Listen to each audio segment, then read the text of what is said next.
So I'm going to be taking you through the surgery pod, which can either sit in the GP's waiting room or in a private consultation room, depending on the surgery.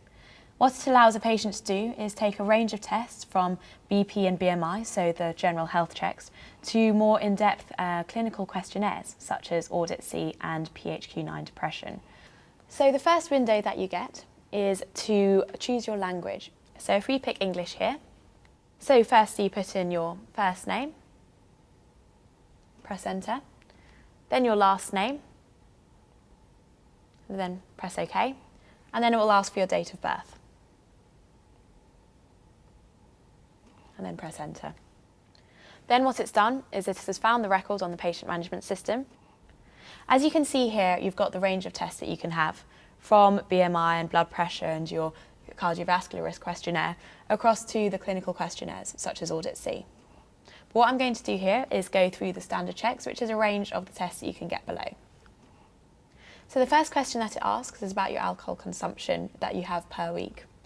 What I'm going to do is put in quite a high figure because later on it will warn me about the levels, so you can see that. It will then move on to the Audit C questions about levels of consumption.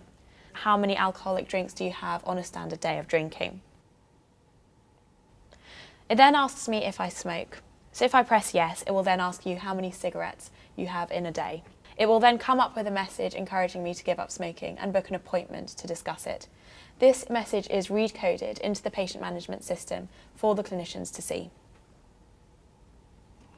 The next test that they ask you to do is to measure your blood pressure using the arm in BP unit here. So if you put your arm through, so it's pretty much as far in as is comfortable, and so it's resting on the back panel, then when you're ready, press the green start button at the top. The cuff will then close on your arm and take your BP measurement, which will take up to 30 seconds.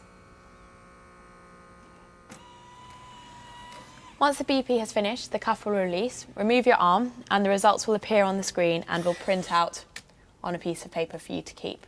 The next thing that it will ask you to do is to take your weight. As you can see, the weight is measured in kilograms, pounds, and stone as well.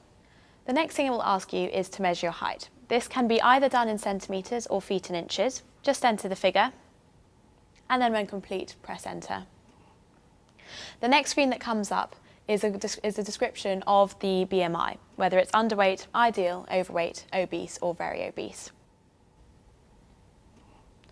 Then ask you a question about whether you suffer from breathlessness, which you just press yes or no to.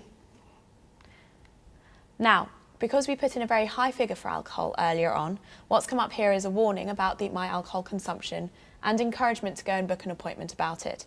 Again, like the smoking, this is something that is read-coded across to the patient management system so the clinicians are aware that this has been noted. Once you press OK, the word submitting comes on, which means that all the records that you have just now entered have gone across to the patient management system.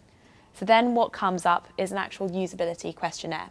So firstly, whether you had any problems using the pod, whether you found the instructions clear, and whether you required any help from a member of staff. Once you've finished, the very last screen comes up saying that if you press finish, the test will be complete. So when you do that, it returns to the home screen.